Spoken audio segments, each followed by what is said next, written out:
Networking or practice so that I don't embarrass my ancestors. What do you think I should choose? Networking or practice? Oh, by the way, you're really pretty. Yeah. But like, yeah, so... That's a good way to start a podcast. Yeah. I'll save that. Oh my goodness. It's already recording, Oh. so I'll like, Hi fam, welcome to Kingdom Culture with Mwelwa Kumalo. I'm Mwelwa Kumalo, and today I've got awesome gents who are poets. One is from Zambia. Give him a round of applause. Yeah. And another one is from here, from Gwantutuzetunga. So yeah, over to you guys. All right, I'm Mwelwa On Cos. I'm a performance poet, a visual artist, creative, really just so much more, really, yeah. Yeah, okay. And hello everybody, my name is Sondlane Dube, but commonly known as Sox the Poet, and I am a slasher, meaning there are a lot of things that I do, but of all the things that I do, the one that I'm most proud of, passionate about is poetry. Sox the Poet. I love your names. What does your name mean? So Mwelwa On Cos, Mwelwa is my first name, and On Cos is an acronym. So in order for you to know what it means, the catch is I usually put hints in most of the poems that I release.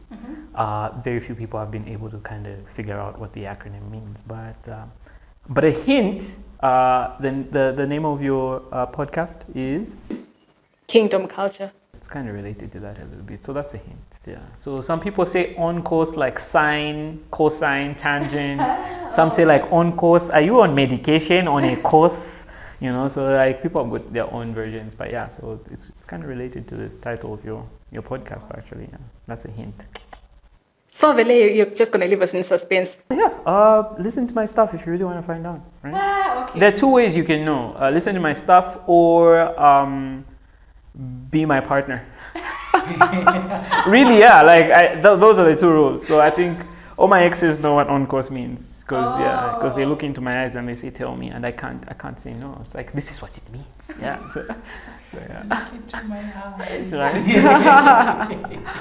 Yeah. So. I love your Ndebele name Sondlane. Sure, it's got this depth, you know. Yeah. But then where does Sox come from? Growing up, my name was shortened to So. Oh. Yeah, that was sweet. I grew up like puberty came. I needed to be cooler, so I can't be called So. You know, it's just too sweet. Yeah. So I then added X. I am a person who comes from Ekasi, the ghetto, and at a time of it, there was the song by Professor X song a solfege. So adding X to everything when you come from Ekasi sounds cool. It makes you also sound a bit dangerous. So I added X. In short of Sondlane, it's Sox. Then a lot of things happened. I started to have a brand and all that, and people would assume Sox meant socks. Hey, they would call me Soyisi, Tsokono, even in Shona. They would straight away call Tsokono. It has nothing to do with socks. It's actually socks in Shona. And from there onwards, I embraced it. And then socks also now means like it's part of the brand. I wear socks usually when I'm performing on stage. Yes. So because of that, it has progressed and it has changed. But socks originally comes from a shortened version of Sondlane, because Sondlane is also a mouthful for some people. Yeah, for Zambians. Yeah, but then, it's not as complicated. But that's really interesting for me to know that, because first time we met, I think we were going up against each other in 2019. That was in Twasa Poetry Slam, yeah? Oh, yeah. Yeah, so we're facing each other. And so I'm a person who does research. So I was like, I'm going to another country and I'm facing talented poets. So I did research and I found him. So I really thought you named yourself Sox because of the sock. Yeah. So yeah, that's enlightening. Yeah. So yeah. Same, yeah. Like especially first time I saw you perform, you had socks on, and your intro is always like something like. Yeah, I'm socks, but there's nothing to do with me wearing socks on stage. And everyone takes their eyes off you, and you look at the feet. You're like, oh. So I thought it was socks related. And even my logo actually has a hand carrying a sock there. So it's very intentional, but then also misleading. That is smart. I like poets because you tap into a level of intelligence that you'd never suspect of, It's like ourselves as well, right? Like we do something and then we hear it interpreted from someone else and you're like, I didn't think of that. But so yeah, true. Yeah, we should hang around artists in general a lot. Hang around artists and you'll discover that there's so much to learn. Yeah. Before we go deeper, can I ask one of you guys to pray? Yeah, sure. So let us take off our heads and and bow down. Okay. Yeah, bow down and let's pray. I need to see the shape of the head. Let us pray. Thixo somandla siyabonga ngalamhlanje. We pray that you may continue to bless us, that everything that may be said may be building. It may help us even advance our careers. It may help us advance everything that we do, that every word that we say may be intentional and may be aligned to your will. In Jesus' mighty name we pray, and we thank you for a successful show. And we thank you for the billions of streams and the likes. Amen. Hallelujah. Amen. Ish. Amen. Billions of streams. Wow, that's amazing. So guys, I'm interested. When did y'all start doing poetry? This starts with you. High school. So I usually say I've always been a storyteller. Even before I could spell, I was making stories. So I had a cousin of mine who would write the stories and I would narrate the stories that I would make. So even before I knew how to write, I could, make stories. And so throughout growing up, I didn't necessarily know poetry until my older brother was like, try this, check this out. And I was like, wow, this is cool. But me jumping into poetry was more of divine providence, because when I was in high school, we went for a school trip. And so it was a camping trip. And so they gave us a challenge to make something with what we have. So I was like, no, I'm not good at climbing trees. I'm not good at hunting, might as well write something. So I got a stick and I wrote my first poem on the ground, and people liked it during the presentation. And I was like, you know what, maybe I could try it. And then my first stage name was Igwe for like a good 2 months. I don't think people know that. It was Igwe. I had a little staff. It's ridiculous, to be honest, but yeah. No, but it's cool. It doesn't, that's not even Zambian culture, that's Nigeria, So, guys, that's embarrassing, but yeah. When was that, if you don't mind? That was like in 2013 or 2014, 2015, yeah. I think, that's when 11th grade, somewhere there. Okay. A person like me would be calculating your age by now, but anyway. You can calculate. I look youthful, but we're pretty old. Pretty old. Okay. And what about you? Similar story, but except I started this before grade 1. Actually, I never went to creche. At the time, there was creche, there was no grade 0, but I never went to creche. And the first thing that I would do, I remember my father was a teacher. He loves English a lot, right? So he used to come with those books, and at some point, he made me recite a piece by Shakespeare called Of Studies. I remember, reciting the big words, and the attention that I got.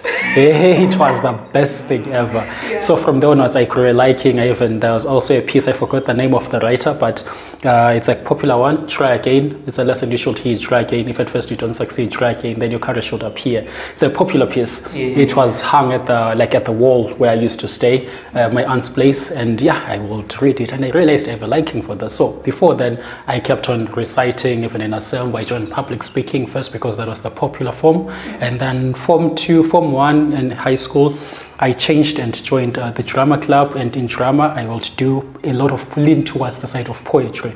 And I will do poetry in church, I'll do poetry everywhere. So I studied poetry way before I was at school, right? Then writing, I then had to change and started writing later onwards, writing my own stuff, testing it out to see whether it works or not. And it was fair, it was interesting. At some point I had my sisters writing for me, great writers by the way. And then and then mainstream poetry, I then tested it out in 2018. That is amazing. We tried mainstream poetry at around the same time, I think. Somewhere there for me, 2017. So that's interesting. And I was thrashed thoroughly. Oh, you went straight into Islam? That's how I jumped into mainstream poetry, straight into Islam. With my Christian poetry, jump into the locals, into the stages and see. So actually 2017 I would do certain places because I was in Harare in 2017, right? But then especially the Bulawayo mainstream, like the Bulawayo scene, That's when I studied in 2018. And that's when I was now intentional saying I want to be a poet. And that's when Sox the Poet was actually born. Back then I was more like, yeah, Sox the Poet, but sometimes Sondlane Dube, sometimes this and that, you see, so it would change. But then from there onwards, became Sox the Poet. A lot of people want to have the perfect debut type of thing. Perfect stage name, perfect intro, perfect everything. But I came to learn this, Uti, you can never have the perfect everything at once. You grow as you put in the work. Because when I look at my channel, the editing, like I said, was crusty. I knew nothing about editing, but I'll just go for it. And even the thumbnails, I had to learn about tags and everything, coming up with catchy video titles. So that's how you grow, and I love that you guys both put in the work as you grew and you found yourselves later on, not instantly. So that's something. And we are still growing. You are still growing. I'm even thinking of changing my stage name, but we'll see. We'll see. To what? Just know me. Yeah, I think maybe I'll do Scarf the Poet, like in reference to socks, I'll be Scarf, I don't know, but like, yeah, I've been meaning to want to change, but then a lot of people have been telling me it's not the best idea because I've been known as Mwelwa On Cos for quite some time. So if I have to do a rebrand, it has to be significant, but then we'll see how it goes. Yeah, that's actually a nickname people use for me in Zambia because of one of my breakout poems. Yeah, but yeah, we'll see how it goes. But I think that this should just show that as we keep growing, we often question ourselves and the choices that we've made in the art scene and whatnot. So even if you're experienced, inexperienced, questions don't end, and yeah, you keep growing. So yeah. Never stop learning because life doesn't stop teaching. Hey, okay. Not me the poet. Yeah. I wonder how that would go, but anyway. What inspires your writing? Like the question, yeah? We were like, yeah, we should probably ask the question. Yeah, the question. The question. What inspired you? Yeah. Because I was looking at both your channels. I see there's different titles. Like you've got an album called Shards. And I'm like, it's catchy. It's catchy. And then you have this Christian part, like A Guide for Broken Boys. Exactly. A Guide for Broken Boys. That's something interesting. And is it relevant also even for people in the mental health sector? Yeah, definitely. I think for my poetry, it's been more of an inward discovery, especially for the past 2 years. So it really touches on my struggles with mental health, especially poems like SPERM, A Guide for Broken Boys. Even Lone Wolf touches on that, I think. Yeah, so I think I've made a transition from a Christian-esque poet to centered on love to more of self-discovery and mental health, yeah. So you found your niche? I don't think it's finding a niche. It's more like growing with your art. And that's the beauty of poetry, is that your content grows with you, right? Yeah, so as you grow and change, so does the work as well. Yeah, you can see it in the style, Yeah. What about you? What was the question, by the way? It's already twisted. Have you found your niche firstly? Yeah, I think that's a difficult question to really answer straightforward. Because I will tell you that in terms of my niche, my writing, or the writing that really has an audience and people that are willing to pay for, is on social justice issues. Right, I write around a lot of social justice issues, and I target especially certain organizations. Like I have a specific target for those pieces, right? But then also their audiences, the ones, if I'm to increase my following, if I'm to increase, like the audience, they enjoy a lot of love pieces. So I've been experimenting with love pieces, and that is something that I hadn't done I wasn't a love poet. I didn't like writing love pieces. I hadn't experienced love in a very long time, and I thought writing about it would be weird, even though I usually write about love from a fictional point of view, right? So I then realized, in terms of reception from the larger audiences, love pieces have got a wider and crazier and interesting reception, where people can relate, people can just pick this, they're excited, and they'll always remember me for the love pieces rather than the social justice pieces. So the money is in the social justice pieces. I have some social justice poems, but if you see me doing a social justice poem, I said yes because of the check. Yeah. Oh. Yeah. Otherwise, pretty much. There is money in the social justice space, definitely, and politics and whatnot. But for me, that hasn't necessarily been where my interest lies. But of course, we have to be creative with how we make our money. So yeah, give me a social justice poem, I'm gonna write it. Me, that is where my interest lies. So the reason why I'm saying it's hard to really define my niche is, for a long time I've branded as a social justice poet, right? Writing around issues of, youth inclusion, issues of social justice issues, how human rights relate to our livelihoods and so forth, right? So I've got a political science background, and actually a political background. I love politics, and I'm going to go back to politics at some point. And you are a lawyer, right? It is a journey that... Advocate. So I think that's why I was saying the last 2 years my content has really evolved into more of understanding ourselves inwards, because I was nearing my final year of law school, and so I decided, let me put that on hold so that I can be in Zimbabwe with you. Yeah. So no, I'm joking, but 2 years ago I made a decision to really just focus on discovering myself, as well as exploring my artistic pursuits, because striving for a law degree whilst you're also trying to be an artist is a little bit tricky. So I was like, what is stressing me the most and stopping me from doing what I enjoy to do? And I said, okay, I think let me put my law degree on hold for a little bit, and so I've been striving for that for some time. So which was crazy, because it's very shattering for your family, because they're wondering what's going to happen. We wanted a lawyer, because I'm from a family of lawyers. I've got a lot of family members who are lawyers. So it was like, what's going to happen? Because no one ever really took that route. So certain decisions, I usually say, in order for you to be an artist in Africa, you have to be a little bit crazy, So I utilize that little crazy to just make a decision to put that on hold and just really focus on the stuff that I love, and it's paid off so far. I love it, because these things need you to have a backbone and be rooted in what you want to do. A strong backbone. A strong backbone, steel backbone, because society believes in school big time. Definitely, and education is definitely a plus. It has helped me with the stuff that I do as well, whether it be the poetry, whether it be the visual art, designing, or marketing. That's really all me teaching myself, just the whole process. So education is important. Absolutely, yeah. It is.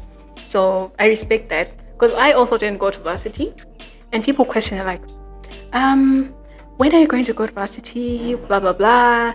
And so I need to stand up for my decisions, to say I'm doing this because of this, and not allow any external influence to make me change my decision. So it's commendable. And you mentioned that you've got a political something. Is it a degree or just your interest? So different from you, I actually went to varsity. Okay. And I studied politics and public management. And so I mix all that, everything that I've learned into my poetry, I incorporate into my poetry. Even the way that I relate with people, it's because of both the two sides of me, they feed into each other. The people that I network with, it's because of also that basic understanding that I had in politics, the cunning and everything else, right? And then mixing it with poetry, the artistic and so forth. I think for me it has been a wonderful blend. And if you really follow my work, because again, it's only in 2022 that I started trying to put my work out there, but I have been existent longer, and the stages that I've managed to reach and the places that I've been were because I did a lot of social justice pieces targeted towards organizations rather than just open spaces and so forth. So I did that, and for me it's quite interesting, and I hoping that as time goes on I'll be able to pursue a master's as well and go forward with academics. Amazing. That is amazing. One thing that I do say is, our dreams are very valid, but you have to be very tactful about it, right? Because when it comes to me saying I was nearing my final year of law school and then I decided to take a route, it doesn't mean the young people watching should take that route. You get? I usually say no, don't, because really it's really survival, and you have to prove a lot of people wrong. Because I've reached a point where if I finished, well, hopefully I will decide to. If I finished the law degree, right, I would probably be working for a firm and getting a certain amount of money. But then I am tactful enough to know that right now, as I am, if I finished my degree and I was doing probably maybe an internship at a law firm, I know the amount I'll be getting, and so that's the amount I pay myself. Oh. Exactly. So it is tactful. So technically I'm still, right? So you have to make sure. Exactly. So you have to be really tactful. Our dreams are valid, but be very tactful and technical about it, yeah. So my friends who went ahead and got the degree were practically getting paid the same amount with me doing what I love though. So because I'm tactful about it, yeah. You're happy where you are. Yeah, definitely. Have you guys ever faced any backlash from your social justice poems? Or gotten into trouble somehow? I would say no on my end, right? Or at least not that I know of.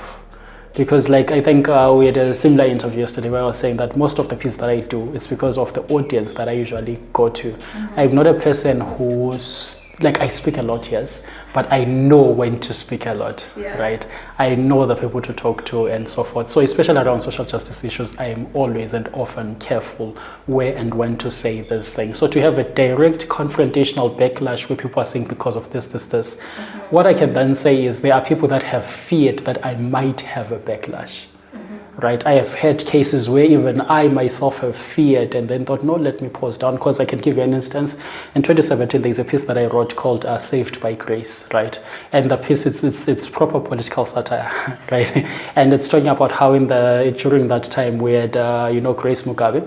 And so saved by grace, it was, I was referring to someone saying that that person was saved by grace because there's a person who got to, if you remember the shenanigans that were happening around that time, guy had to run away that side and everything, there was commotion, there was this, that, so it was like that. So the piece of it I paused because that was a sensitive time and I didn't have the networks that I needed to be able to work on such a piece. So because of that, I had to pause a bit, but there are places that I've performed that piece and I've never had a backlash. I've never had problems even with security personnel. Then I think, and I don't know whether that counts as a backlash or whatsoever, but I have done pieces where you see people are uncomfortable. That's a different reaction now altogether. Like when I was in Zambia in May, there's a piece that is called Counting Sheep, right? It talks about racial inequalities. And the room was rigged with white people, right? And it's even saying that I am facing a lot of outlash, I'm underprivileged because I'm black, right? The color of my skin already sets me down in a way, right? It already positions me at a disadvantage. Is it the one with Rudo Ama? Yes. So we were together, right?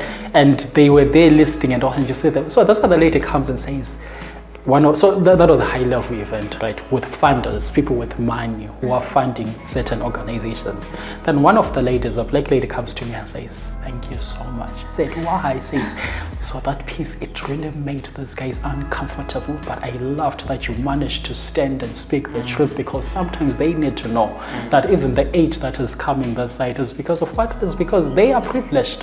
There is also a history of stealing and everything else. So when you put it like that and the way that you're writing like that, it just shows that we are struggling first of all because of the color of our skin before we go anywhere else." So that was a rendition of the Black Lives Movement piece. So beyond that, I have had, you can get individual people saying, but I've never been in trouble because of the things that I've said. It's made people uncomfortable. Yes. But not like outright trouble. Oh yeah, that makes sense. And you? So, because he said usually his focus is on the political side, that's where his interest lies. For me, it's on the other side, it's more of self-discovery, society, mental health and whatnot. So on the political side of things, usually because I am representing usually an organization when I'm commissioned to do that, right? So I have to make sure I stay in line with with their limits, their rules. So I have to be creative with the rules that they give me. So I do make sure that it's not controversial, because I think the last time I was commissioned for something like that was during election period. So I had to be really, I wasn't supposed to be biased to a specific political party. Though at the time, the organization that hired me was affiliated to a specific political party, but I had to make sure that I'm not biased to it, because my family is worried, because if they see an ad or they see a poem with my voice in it, my mom calls me and she says, "Are you still working with that? They will shoot you." I'm like, "No, Mom, I'm really trying to be careful," right? My mom's really invested in what I do, so she's always calling and whatnot. But I've had a certain level of backlash on an international level because of some of the non-political work that I do, because some of the stuff that I do is supposed to make you somewhat uncomfortable in a way, like SPRM, Attack of the Church Girls, Revenge of the Nice Guys. You get, I'm not afraid to twist the knife where I can to make my audiences uncomfortable, because that's what poetry usually does. It talks about certain things that most are either afraid or unaware of saying, right? And so as poets, we usually bring that out, right? And so I've had some backlash. New Zealand, there was a poem that I recited about bulky women. Voluptuous. Yeah, thick, and just say, "Your thick body, I like it," But then they were like, "No, but then you're making it a fetish for larger ladies and whatnot." And so I was like, I don't understand, because I've recited this poem in Zambia, I recited this poem in Zimbabwe, and people loved it. So that was like a culture shock for me that one time, because I was like, oh, okay, then I have to adapt according to the environment I travel to. You get what I mean? But yeah, of course. And I'm not afraid of certain backlash, to be honest. It just pushes the controversy. The controversy sometimes will skyrocket the poem. A good example is Revenge of the Nice Guys from the collection A Guide for Broken Boys. I was like, oh my gosh, women are going to freak out over this poem. But the funny part is that's the most streamed poem on my YouTube. Yeah. So, right, controversy sometimes can skyrocket a piece, yeah. Because people can relate to it sometimes. Yeah, yes. And yeah. Generally, people like controversy. Yeah. That's interesting. I was looking at, what's that one? Revenge of the Nice, you mean the project, The Guide for Broken Boys? Yes, and then there's one for church girls. Yes. Yeah, so... What inspired that one? So, I think I was going through a time in my life, especially the 2 years of me self-discovery. So I'm out of law school, right? And I'm like, okay, so what am I going to do now? Now I have got free time and whatnot. And so I was having a rocky relationship with the ladies around me. Whether my mom being upset that, why did you almost finish law school? Whether it be my cousin, whether it be my ex-girlfriend, whatnot. And so I was like, men are really, they are antagonized most, if not some of the time. I don't want to upset my female audience. So it was sort of like me just getting onto the topic. Attack of the Church Girls was focusing on church girls and how my experiences with church girls and how they paint. I'm really doing my best not to be very careful when because it was already controversial, right? Yeah. So, but in a nutshell, if you really listen to the poem, because it's the last poem on the collection, it says, okay, church girls look at us, bad boys, as a problem, as an issue, but oftentimes they are attracted to us. Yeah. So at the end of the piece, I do say the issue isn't the guys, the issue isn't the church girls, it is all of us. So yeah, that's how A Guide for Broken Boys ends the whole thing. But yeah, so I'm really doing my best not to, yeah. So, What's your favorite piece from your whole collection? Yeah. It actually is. My favorite piece, right, is a piece that I think. That's a hard question to really decide. No, because it gets you thinking. It gets you thinking because sometimes if you're constantly writing, right, you then realize that you are now liking this piece more than this one, this piece more than this one. But maybe let me answer your question this way, right?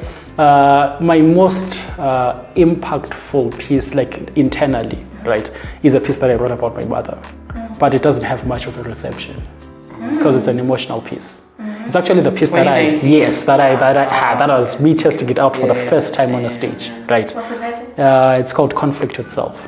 Okay. It's not recorded, it's nowhere. It's only written. There's a place I used to publish, and also in my website it's there published, but not recorded or anything, right?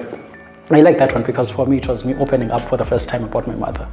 Passed on when I was very young, right? Actually not very young, but yeah, young. It was grade 1 when I was in grade 1. It's now supposed to transition to grade 2, right? She passed on, and then, so I usually tell the story this way. What happened was, you are in an African family, but you're a child at grade 1. So sometimes at that age, you understand that there's something that is death, but you don't understand what death is. Exactly, what does it mean and all that. So I remember during that time, they got us from school, right? I used to learn at Isikombe in Kolumani at that time. Got us from school, walked us home, told us that our mom has passed on. I didn't cry all the way. Came home, I didn't cry. Then they came with my sister, the one that I follow after, Kuli, and she was crying. So I saw my sister crying. I hot-spotted. I started crying as well, right? I didn't understand exactly what I was crying about, but yes, yeah, because I didn't understand. I knew that she was crying, so I should be crying because this is an odd experience. I've never seen that happen. I was crying. Then I remember my babom Dala, my uncle, the brother to my father.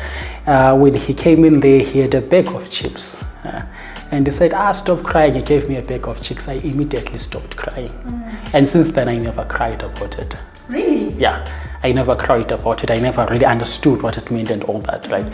Then fast forward later on was there's a time when you then sit down as a person and you're reflecting, you're realizing, no, there's a kind of pain that I have in me, right? There's a way that I relate also with women that could also be linked to that. There's a certain trauma that I have experienced. Yes, there are other things happening, but at the mention of the name of my mother, she was a Makumalo, by the way, like you.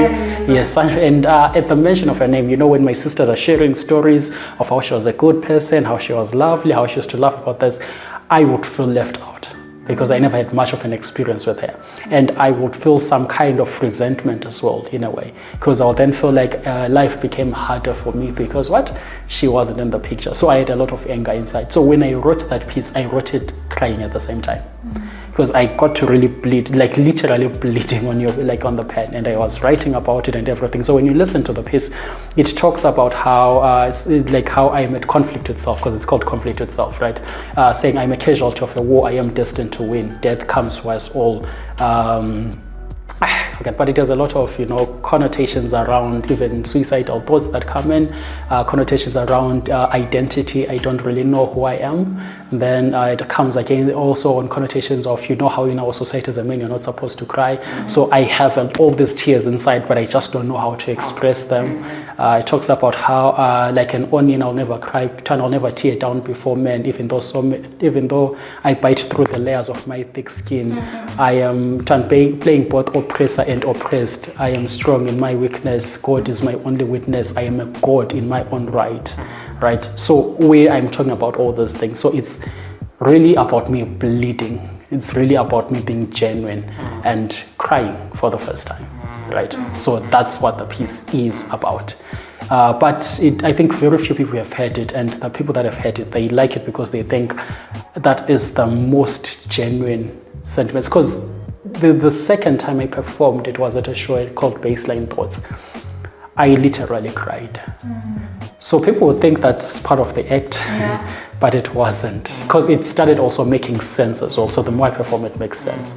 So there's that. So I think that to me is one of my favorite pieces, one of the impactful pieces in terms of helping me develop as a person. But in terms of reception, the piece that makes me sound like I'm smart, What If, it sets the stage. It sets the stage because it's there just questioning everything about knowledge, the knowledge that you have. What if it's all wrong? And just gets people thinking. Yes. So questioning reality as it is and saying no. Because my point is, we are here, we exist with the things that we have because some men decided to question what was right in order to have what was ideal. You talk about how gravity, it was always there, someone just questioned it and then thought, let's name it gravity. All the inventions is because somebody questioned something. So that is it. So what if? Yeah. What If then is one of my favorite, actually it's one of my favorite introductory pieces. Everywhere I go, I introduce myself as what if. So to such a point that people can forget everything, but they always say what if. What if? Yeah. So I'm now the what if guy. And you know, when it comes to poets, there's usually that one or two poems that you're known by. It's like, okay, so it's that. So for you, it's a what if. Wait, what's yours? I thought Either Lone Wolf, so there was a period where it was Lone Wolf, and then it was Ocean, depending on who and what time you saw it. Yeah, so it's like, yeah, Lone Wolf. Hence the pendant. Yeah, so yeah. Yeah. What does Lone Wolf speak about? So Lone Wolf just talks about there was a period of time when I was looking for specific platforms to be a part of, but then I realized, you don't necessarily need platforms completely. There are certain things, whether it be stages, whether it be life, there are certain things that you will go through alone. And so I said, you know what, I've been doing some of these things on my own, so I'm going to embrace the fact that I'm alone. So it really touches on the loneliness of being the last child. It talks about loneliness of being the last one picked, just the loneliness, just going through life and struggles on your own, and saying it's okay. It's okay if people like me or they don't like me. I will do what I need to do. Yeah, right. Because even after we die, because I think there's a part where I say, what's the point of writing all these poems when you will forget me after? You get so I write them for me at the end of the day. You get what I mean? So yeah, and it really resonated with so many people, right? And also I think it plays around with Spanish and Japanese, and yeah. So that's probably going to be my last poem tomorrow for the show. So would you say poetry heals you? Because I realized that you pour your emotions on paper while you write. So do you find your healing when you write? Me, it's a no. Let's hear from him. And no. For me, it's yes and no. Yeah. So I will explain why I'm saying that. I don't think so. I think for me, poetry is a path to introspection, self-introspection, not necessarily healing, but introspecting, understanding how I feel about certain things. So there are specific poems for that, right? Because I have got my Christian poetry is mostly testimonial, right? And it talks about my experiences. And the paths that I've been through, and also it's there for me to declare certain things about my life and so forth, because I still do have Christian poetry that I have. But I don't think it's healing in the sense, a lot of people like to say art heals me, this and that and all that. There are some whom we can really say they were healed by art. Then there are some who use art to process. I use art to process. I use art to make sense of what is happening to me. Then healing, I find it through conversations with certain people, specific people whom I talk to. I even confront some of my problems there. Like I'm telling you, the piece about conflict itself, it came with a lot of conversations with my sisters afterwards. Because I remember I even told them, this is how I feel about you talking about our mother, like this. So this is how I feel. And then they will try to explain all those things, and then you get a certain understanding. I have a friend called Babs. She's a therapist, so I will still in therapy in a way. Yeah, Babs. Yeah. So I would also talk to you about all these things, and she'll say, no, I can see some of those things that are happening to you, but this and that. There is also a friend of mine, because again, I become friends easily with women. I was raised by women. Right, so there is a lady also called Cindy. Actually, Cindy Swatlavini likes this piece more than everyone. She's the one who even forced me to recite it at the baseline thoughts, where I said I ended up crying. Because she liked the piece, and she's the one who is saying, no, I think that is where you are the most genuine in your writing. So it's not about healing, but it's also about introspection, also being comfortable in your emotions, and then knowing the extremes of myself and so forth. But healing is a process. It can't be just by writing, but But yeah, it's cathartic. Yeah, I think that's Cathartic. I love that word. I use it a lot. I'm like, we need a catharsis. And it leaves people confused. Makes me sound educated. Yeah, it's cathartic. I love it. I'm curious about sperms. You're not spelling it now. I usually say SPERM just so that people take their time to go like, oh, that's what he's saying. Yeah. I'm curious. Yeah, let's go there. Everything about it. Okay, not everything. But whatever you can share. SPERM was okay, it's sperm, guys, but it's an acronym, right? It's an acronym. So I was in art school for some time, after law school I went in art school, and so I was really just feeling very creative, and so I said, what if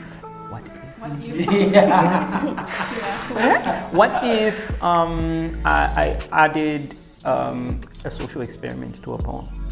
So it was very systematic in how I released it. So sperm was released on a Sunday, Sunday, and Sunday was like the most holiest. Yeah, the holy day. I made sure it was on a holy day, and so everybody was like, "Wow, why is he going to title a poem sperm?" Right? So it was a social experiment to see what people think, because it kind of diverts expectation. So SPERM is an acronym for special, peculiar, everything, rare, and magical. So it kind of just takes the story of reproduction and then reminds people that we are special, because in order for us to be where we are right now, we were the first sperm to enter the egg, right? So when we get here, why do we feel like losers? Why do we struggle so much with not feeling like we are winning when we were born winners? Literally, science says so. what are his feelings? Right. I think there's a part where I say we were gold medalists before we saw the sun, right? So both right there, right? So yeah, it really just has fun with the whole reproduction and just biology of it, and just understanding and reminding yourself that you were born a winner. Literally, that's the message. You were born a winner. But it also just chronicles my the mental health struggle I went through. Because I think the opening line says, my therapist says I am clinically depressed, but then I tell her otherwise, and I say, hey, bro, like, I was born a winner. So no, please finish the line. It says, my therapist says I'm clinically depressed, and then what? My therapist says I am clinically depressed. Astonishingly, I say that I am impressed that I have lived this long. Yeah, because I think I said I'm impressed. She's astonished that I'm clinically depressed, but I'm surprised that I've lived this long because I don't like this life. But then after that I kind of it's very dark, because even the visual design of it is that it's bright and it's colorful, but it's very dark in its content. Yeah, but I also wanted it to be playful. Yeah. So yeah. Mm-hmm.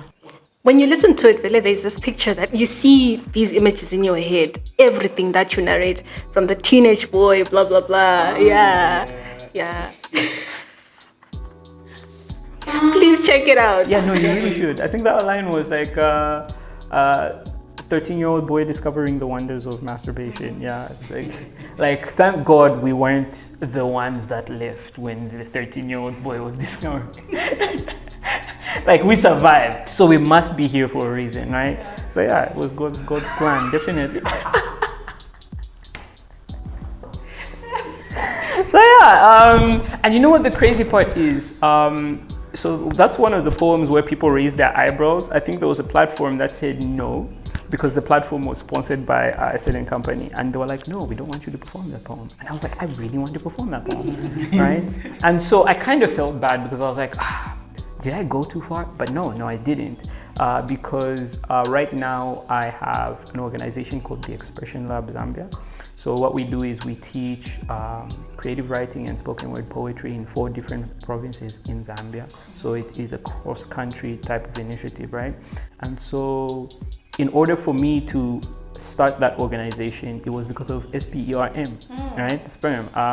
So I have a mentor in the US, Mama T, Tama Brisbane, poet laureate, former poet laureate of Stockton, California. Right? And so I gave her the poem and she was like, wow, this is amazing. And she said, I have some students and I would like you to break down your writing process for it. And so after that, we started talking about teaching more students and pupils in Zambia. And from there, I pitched the idea and Sperm started a nationwide organization. Right? So sometimes it's not about pandering to the current audience around you. I think as artists now we need to be thinking on a global scale, because if the people around you say we don't like it, chances are people outside probably do, or vice versa. All right? The poet in me wants to say sperm found fertile ground. Yeah, and so and you know, I only realized this when I was here in Zimbabwe. I think I was telling you that I had a conversation with a friend back in Zambia, and I was like, wait, Sperm actually started this organization, and I'm able to pay myself and my team. So yeah, thanks to SPERM. I like that, pay myself and my team. That is, ooh. He's wrecked. People who I owe money, please, they'll think I'm hey, it's not like that. It's not like that. God's forbid. But you know, I'm noticing something from your poetry. Poetries, is there plural for poetry? Poetry. Yeah, I'm noticing something. You get to talk about taboo topics and the things that people whisper about in private. You as a poet are like, I'm going to talk about it. How's been that like? Was it easy in the beginning, or you first had to, I don't know, like, to just go for it like that? How did you get to that stage where you get that boldness? Sometimes I think you grow as time goes on. As I said, as you grow, poetry, the beauty of poetry is that it evolves with you. As you grow, the content also grows with you. So you realize, you know, I can get away with saying certain things, right? And just poetic justice, right? Yeah, definitely. So yeah, that's what I think. Yeah, freedom as well. But yeah, although also for me, like you're saying, you grow, right? And I was never comfortable with a lot of uncomfortable topics. Like I told you, I've got a Christian background, and I thought everything that I write needs to be Christian. It was only until I was losing a lot of slams when I started off, right? And I had a conversation with a guy called Sox the Poet, right? He's now in South Africa. One of the best poets that I know of in Zimbabwe. And we literally had one conversation, and that conversation is what changed even the brand, even the way that I write and all that. Where I was saying, you are a great writer, but I think you need also to diversify your writings, right? Because your story, it's always either, if it's politics, you can always follow that it's politics, it's going there. If it's religion, it's always religion, you can follow that it's going there. It's what can I say? A Hallmark storyline. You know Hallmark movies? Yeah, a Hallmark storyline. You know, it will all be good at the end of the day. You can follow. It's predictable. It's a Nollywood script, right? So then from there on, I wrote a piece called Bipolar Personalities after listening to him. Bipolar Personalities, up until now, it has a life of its own. It's a piece that a lot of people also enjoy it. I don't understand it. I wrote it, I don't understand it. There are people who try to explain it on different level. But when I wrote the piece of it, it's a piece, I don't know whether it's something that can be said here, but yeah, I will say it in a diplomatic manner, right? So Bipolar Personalities is born from the Cold War, right? During the Cold War, there was what we called the bipolar distribution of power between Russia and the Western states, right? The East and the West, right? And that was the bipolar distribution of power, where they had what you called mutually assured destruction. They wouldn't really go to war, but so they would fight ideological warfare, right, during that time.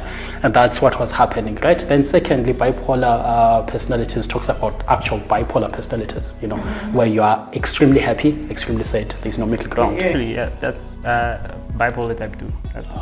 Yeah. So he will explain to us afterwards what that is. I'm interested in this conversation. So my piece, it talks about, so it starts off from a war perspective, where it says, in the beginning of the end was a time where war was the best diplomacy. spot your enemies before they can crush you. 33 strategies of war. Everyone is your enemy until proven otherwise. Otherwise, men learn the strategic value of the night. So it has all those flaws. It talks about a lot of books. 33 strategies of war, talks about the international arena and everything. But when you read the piece, it's really talking about the Western influence and manipulation of other cultures and all that, and how whilst all that is happening, the media paints Western influence as if it's something that is positive, it's nice, because at the end it says, but what do we know when all we see are gods, after sharing everything, because it also has a Game of Thrones references and so forth, right?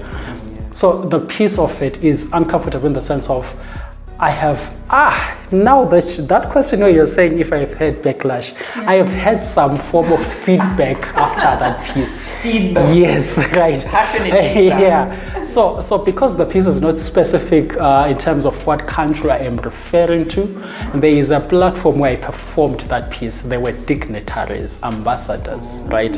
And and people from different walks of life, right? After the piece, so the people didn't really comment. You could see that their expressions were tense when I was performing that. Then the organizer of the event later on was just whispered to me and said, so your performance, I really liked your performance because I gave you the space and everything, and it's free speech. You never whatever did this to anyone, didn't offend anyone directly and all that. But there were people that came to me and saying, we think his poetry is too anti-colonial. But it's supposed to be. No one wants colonial, right? And saying that it seems like too confrontational, like it's fighting against certain powers. We don't like the way that it was reviewed. And the person often told me, because I'm the one leading this organization, I liked the poem. It didn't even it didn't come out badly on the people that were of interest to me. Those ones were extra voices. So sure, but I'm just letting you know the feedback. That was it. So you see, so you get all those things. An uncomfortable conversation where we are saying some of the countries that we look up to, they have a darker side. We always quick to see the bright side, but the darker side of it we ignore. So that was an uncomfortable topic for me. It took a lot of time for me to really perform it, but it's also what won me the 2019 Slam. In one of the pieces that won me the 2019 Slam at Lafarge, right? Because the wordplay of it, everything is intentional. Recorded it with a... And we have a similarity because the BIG poem, I performed that in Twasa Poetry Slam, but then later the New Zealand scene was like, right? So that's interesting. Yeah. You see, so then, but from the onwards, I then realized I actually like uncomfortable topics because it gives people a shock and it keeps them interested in what you have to say. So if you are to have a positive message to influence your audience, start off with something uncomfortable.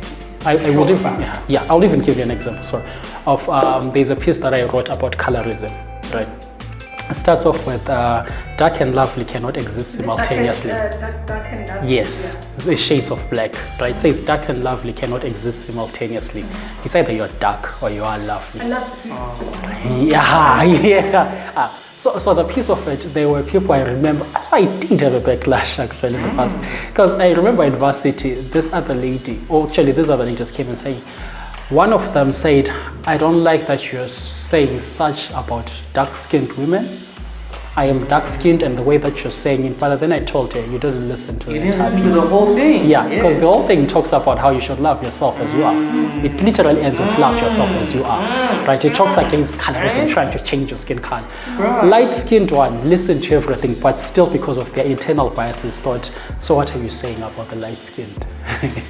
But I'm saying, no, the piece still remains. Love yourself the way you are. Larger, yes, and like skinny, and they're like, oh, what, like, I totally get it, man. Yeah, I get that. Yeah. So how you receive my poetry is determined by what you think, your beliefs, and the kind of person you are.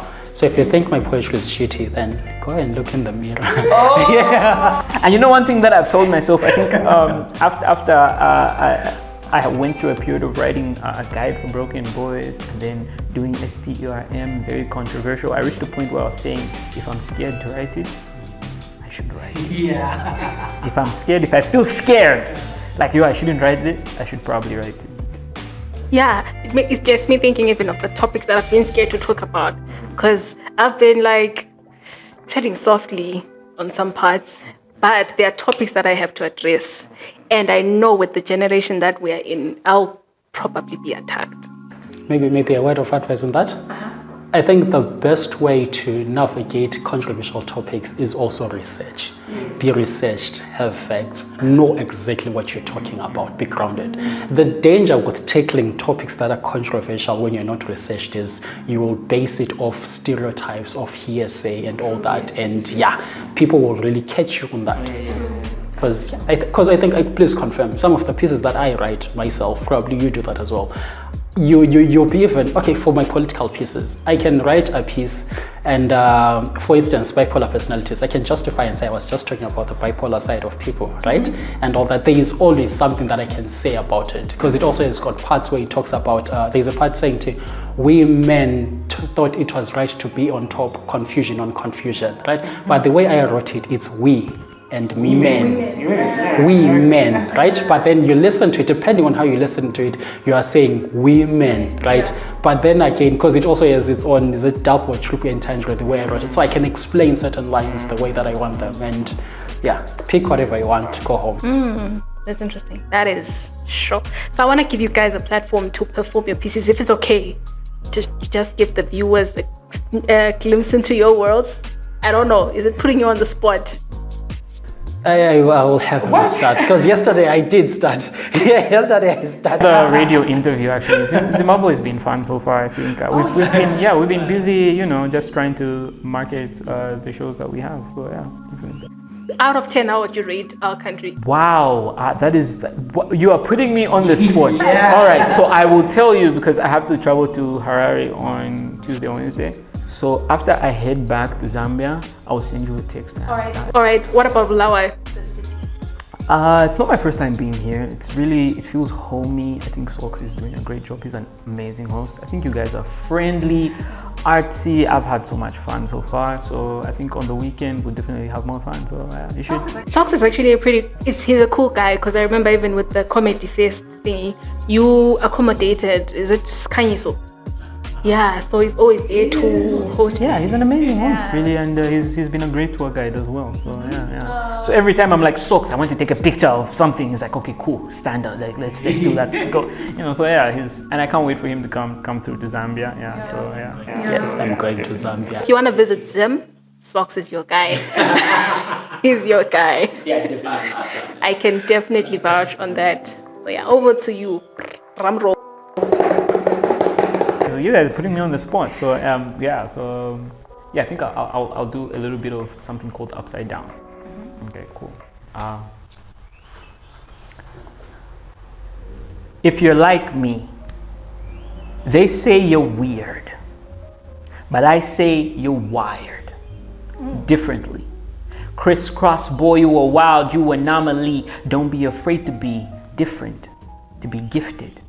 They told you to stay in line, take off your suit and tie. You're crazy without the high, you a rocket boy, you fly. So take off, leave streams of smoke on Saturn's rings. Your dreams are much higher than this, are much further than this. Your mother said, boy, come down to earth. But she didn't know she raised an astronaut for a son. So you loop-de-loop circles in her womb, then boom, her water broke. Ripple so loud, your father swore it was the remix of the Big Bang, your birth. So unique it will make Darwin cuss. Your life so magnifique it will make Einstein fuss. So push. Don't be uptight, keep your head up. Many boys are upright, but you are upside down, downside up, ahead of your time, and you're ahead of these rhymes. You're inside out, you stand out just as you are. So be as you are, be upside down. If you're like me, they say you're weird, but I say you're wired differently. Crisscross girl, you are wild, you anomaly. Don't be afraid to be gorgeous, but genius. Be sexy, but sassy. Coke bottle, milkshake, shape of size, you classy. When they call you a bitch, without water, sand, or sunset, respond that this girl is sun-kissed. You shine, you got this twist and wine. When you swing your hips, a ripple is formed in every corner of the globe. Can't you see the stars in your eyes, ma? Past your cosmetics, you are cosmic and confident. Roaring like a rocket engine, you are aerial, aviational, motivational, Inspire these little girls to be just like you are upside down, downside up, ahead of your time, and you're ahead of these rhymes. You're outside in, inside out. You stand out just as you are. So be as you are. Be upside down. I was the dancer. Pure backup, man. That was fire backup. Drops the mic. Please drop it. Yeah. She's like, we don't have a sponsor yet. We can't drop it. I like how you said it in the Zambian accent. We don't have a sponsor. So, and which is crazy, Zambians actually do have an accent, do we guys? Like, do we have a specific, like, this is Zambia? I'm from Zambia. Now we know, guys, because we all question, like, guys, do we have an accent? Do we, like, a specific, like, because we can know Nigerians, right? Yeah, we can, for example, we can know Indians, yeah, great. We can know a British accent. Yeah, but like a specific Zambian one. Zimbabweans, yeah, we know. Really? Really? We know Zimbabweans, like, yeah. I think I put a video of Sox on my status, and they were like, wow, that's definitely a Zimbabwean. Right? Yeah, right? So, yeah. Okay. Because when I listen to someone, I'm like, that's Zambian. Really? Yeah. After this, I need to hear like an impression. Escalator, something like that. Yeah. Forget Trevor Noah. We've got more escalators now, guys. Oh, by the way, there was an escalator. Oh my goodness! I hope he's watching this. He's put us in trouble with the escalators, guys. I think this is really fancy. Yeah. Oh my goodness! Yeah. Shout out to Zambians, y'all are special. I love that Zambia is a prayerful country. That's one thing I love. Let's have your piece. Upside down, inside out.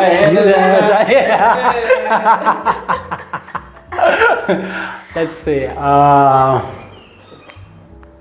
that was really dope. What is? No, let's hope this one. I will recall it until the end. Since your podcast is Kingdom Culture, let me do something Kingdom Culture related. Oh, okay. Yeah, fine. Appreciate it. Dear Father, it's me again, calling from this cocoon of confusion, calling to know my calling, if I have a calling. Lord, come carry my cross, it's heavy. I am at crossroads, crawling and crying. This world is cunning, slowly I'm conforming, carefree I am becoming. I keep on being cast hither and thither, kept crawling while they slither. They claim to be cut from gold, but never have I ever seen them glitter. King of kings, I have become bitter. They dress us in crowns of thorns and watch us wither. But Father, I know you know this, for you are omnipresent every day and weather. Lord, I long to feel your presence. In your absence, this world is senseless. Slowly, I am losing my sanity. Like an orphan, I cry out for your love and kindness. Lost, forever seeking your tender messes. Praying, Abba Father, take me to heavenly places. Nkosi Baba, I need your divine attention, a taste of salvation, the ultimate solution. Don't let me die in this transgression. My God, I dare you not to forsake me, so I will be still and listen. Call upon your name and be free from this prison. These trials and tribulations exist not as obstacles, but risen to love you and believe in your resolve. For every problem you do solve, guide my steps, O Lord. Pour out your grace. Let me see your face. And when I am down and low, take me to a holy place and remind me to be still and listen. For no matter how painful the path I walk, my destiny remains in Christ Jesus, my Lord. I will be still and know that ye are God. Yes. Then you sing, be still. Do y'all want to have blocked ears? No, I'm good. I need them. We need them. We need our ears for tomorrow's show. Yeah, so that we know if people are snapping. I would need to do my vocal exercises first because I can feel phlegm in here. So I'm like, nah. But wow, that's amazing. I'm just surprised. You're surprised. I wanted to say shocked and surprised. I'm surprised that I'm surprised, yeah, that you say, wait, when you perform, it's not as emotive, but like your facial expressions say something else, say otherwise, or you do tap into your emotions when you perform. I've been learning. That's something that I've been learning. Also, like I said, most of my Christian pieces are testimonial. So it's like they mean something to me, more than just the words that I write. Because I can give you the backstory of that piece. So what happened is I went to varsity for 4 years, right? I only paid the first year, term 1, semester 1 for my varsity education.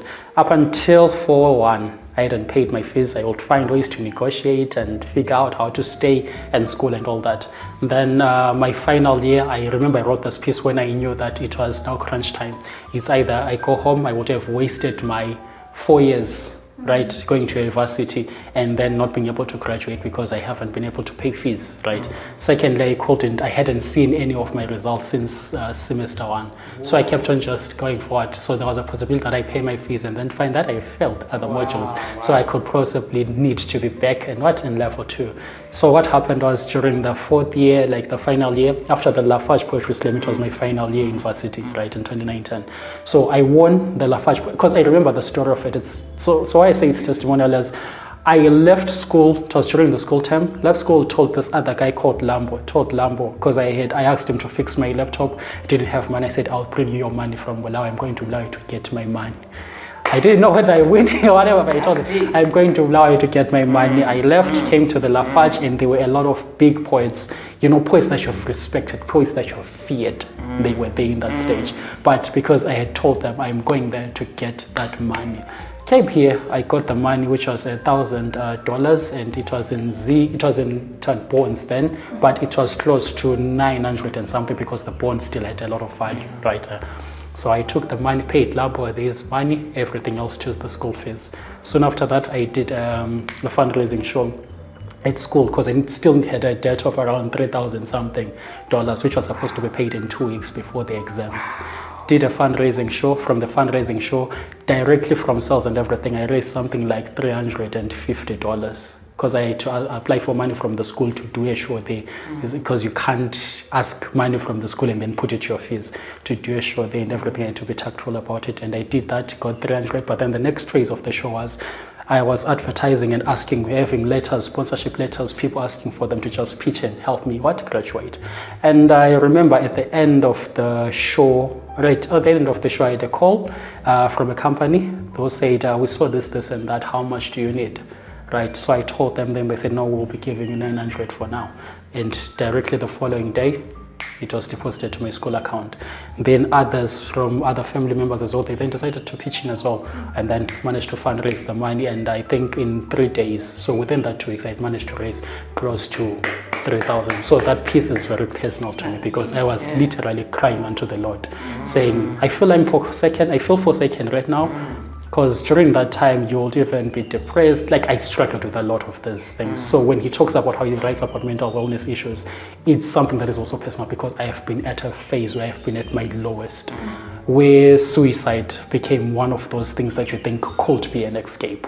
But then at the same time, because of your faith, you're saying, no, I will still believe you've got something greater for me. So that is... Poetry does a lot. It tells stories, it shares a lot of things, it helps you to make sense of certain things. Yes, we even had a conversation about how we've been in spaces that normally wouldn't be into, met people that normally wouldn't have met. Why? Because of the art that we do. Speaking of suicide, wise men said, choosing to stay alive while depressed is spectacular. Does it sound familiar? Like, did the wise man have a Zambian accent? Yeah. Did he like escalators? Get out, you guys. Let me say it in the Zambian. Choosing to stay alive when you are depressed is spectacular.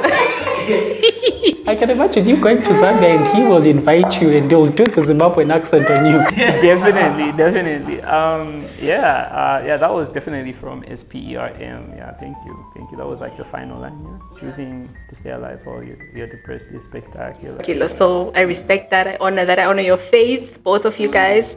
Your stories are amazing. I'm pretty sure the viewers are inspired because there's so much I just want to ask you. There's so much to discuss, but because of time, but well, I thank you guys for showing up, for agreeing, actually for approaching me. Thank you for trusting that this is worthy enough for you to be a part of. I appreciate you, and I hope that your journey is going forward are going to be amazing. Let there be light in all that you do. Amen. Tomorrow, Deep inside, Mama. we're going to lie hands now. Yeah, but all the best. May God bless you and keep you and make His face to shine upon you. And yeah, it's global, like you said. Make your work global. Don't focus on where you are only, but believe that it's going to break through and cross boundaries. And let the aliens even say, he is good. Why do your aliens have a Zambian accent? It was very intentional. But yeah, all the best. And yeah, keep shining. Any last words as we close, words of encouragement or whatever? Keep dreaming. I think that's something I always say. Your dreams are valid. Just be technical about it. But like, just because we are in Southern Africa doesn't mean we can't do certain things. You get what I mean? It doesn't mean you can't have a show cross country, right? You get it. It doesn't mean just keep dreaming. And believe in what you're doing. So yeah. Don't make where you are the box. Think without the box. Think without the box. There is no box. You are the box. You are the box. So you are the box. So get rid of those cardboard boxes, whatever. Yeah. Plus, if it scares you, it's worth pursuing. It's done. It's done. So yeah. Thank you guys once again. Thank you. And yeah, thank you guys for tuning in. Please show them some love. Check out their poetry. Check out their social handles. I'm going to put them in the description box. Yeah. I thought we were going to do follow us here. Oh. Yes, here. They follow us here. Follow them there. Yeah. Thank you so much once again. And all the best in all that you do. Right. Bye for today. It's a wrap. Inside out. Yeah, that was amazing.